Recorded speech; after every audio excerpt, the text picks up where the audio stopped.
first one that we're going to look at is Final Day Decky. Yeah, and I thought really solid display from Decky in his new position, playing in the number 9. Obviously got his 2 goals, got a brace actually on the day, had 5 shots on the day, 3 on target, which showed how much of a nuisance he was causing Sheffield United. 2 key passes as well.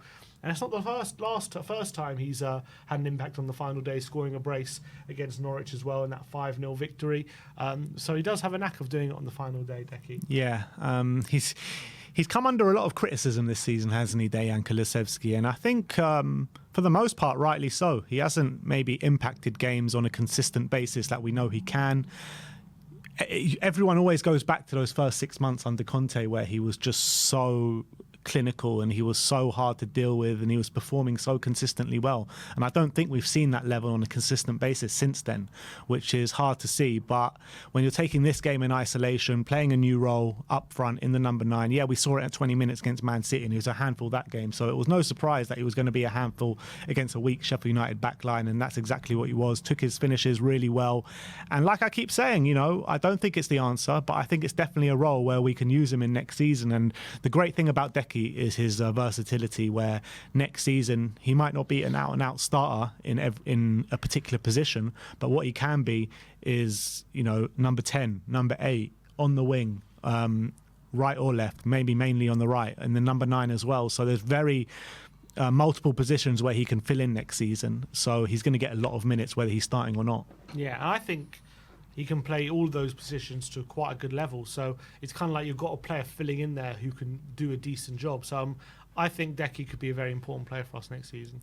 Number 2, we are going to look at the strong end for Sonny. Yeah, and I thought really strong performance from him on the day, which obviously ended up with 1 assist, but I thought it was a nuisance all day. 5 key passes, 2 shots on target. Defensively as well, won 5 of his 7 ground duels, which so shows he was quite combative. Obviously did get that assist. And in the last 10 games, obviously Spurs haven't had a great time of it, but he's got himself 5 goals and assists, so a goal and assist every other game in his last 10 games. Not maybe the end of the season we would have hoped for, but he's still kept up some sort of standards compared to a lot of the other players. So pretty decent end to the season for Sonny. So what is that? Is that 2 goals, 3 assists? Yeah, 3 goals, 2 assists. 3 goals, 2 assists, yeah. I was impressed with Sonny's performance, you know, proper at his creative best. I want to see him get on the score sheet a bit more, but when you look at his season all in all, everyone kind of goes that Sonny's had a bad season, but I just don't see it. I don't see it that way. I don't think Sonny's had a bad season by any stretch of the imagination. I think he's had his most goal contributions he's ever had for Spurs in a single season. And yeah, fine, he might not have had as strong second half as he had first half this season, but I think he's been one of our players of the season this year. And I don't understand this kind of narrative forming saying that he's had a poor season. Yeah, 100%. I completely agree. I mean, he's got one of the highest goal contributions in the Premier League for a reason, because of the quality that he's got. If you're looking at anyone who's to blame for the collapse or anything, I think Son's one of the last people you should be looking at. I think he's had a really, really good season, and I think next season, once we're even more embedded in the system and once we're creating even more chances, I think Son could get a bucket load of goals. And this whole narrative of, we should sell Son, he's past his sell-by date and all this, I think it's ludicrous. I really do. I think he's a world-class player. I think he's still a world-class player. He has to adapt his game as he gets older, but that goes for everyone. And when you're looking at why Son has been a bit lackluster in this moment of the season, I feel like he's been let down by his teammates. You know, he's always making the right runs, he's always trying his hardest, and he's always getting in good positions, but his teammates have failed to find him on a consistent basis. And not just that, I think he's also laid on quite a few assists where his teammates have failed to score. Absolutely. So I think both ways he's been let down. Yeah.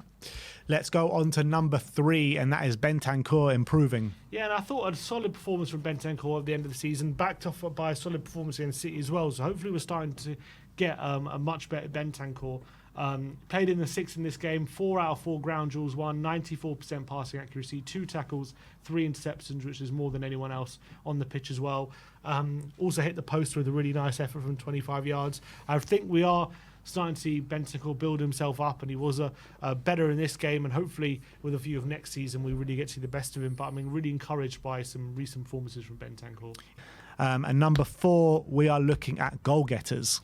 And yeah, after Sunday, Spurs, obviously with their 3 goals against Sheffield United, Spurs scored now 74 goals this season, which actually surprisingly is their second highest total for goals scored in Premier League history. Is that right? Yeah. What was the first 86 point season? Yeah, that was, and we were second only to that Pochettino team in their last season at White Hart Lane in 16-17. So how many did we get that year? I think 86 goals. So quite a fairly big difference. Point a goal.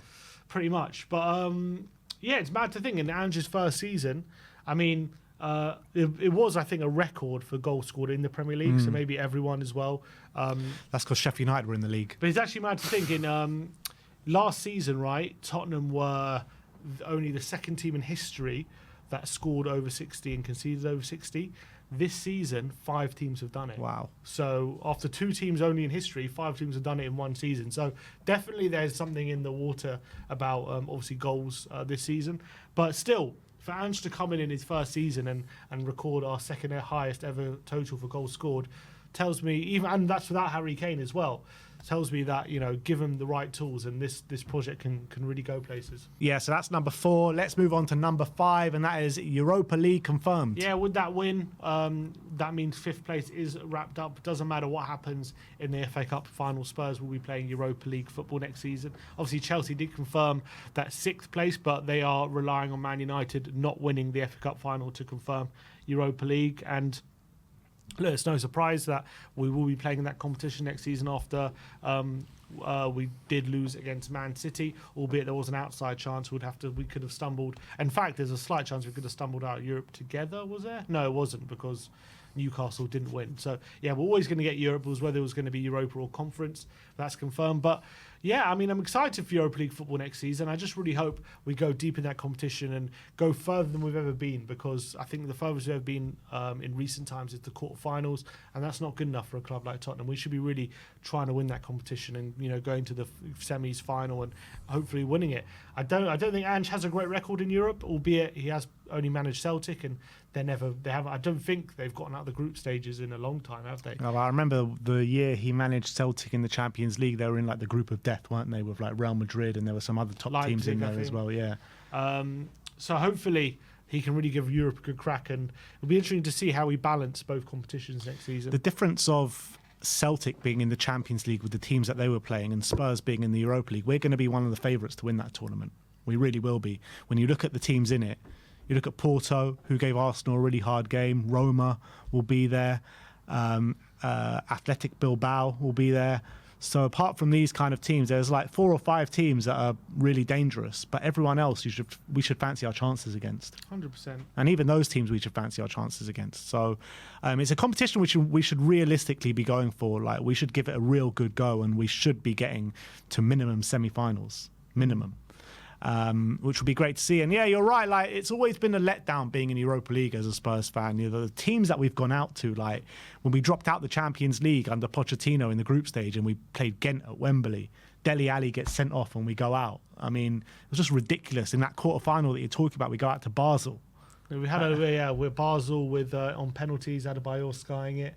We've had years where it went out to Sevilla, we should have won that over PSV on penalties through Aurelio Gomez.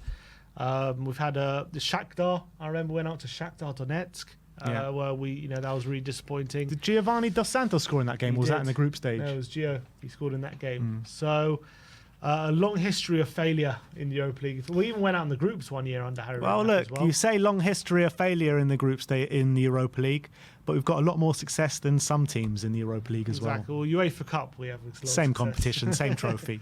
But yeah, that is our 5 takeaways from the game yesterday. Let me know your thoughts in the comments section below.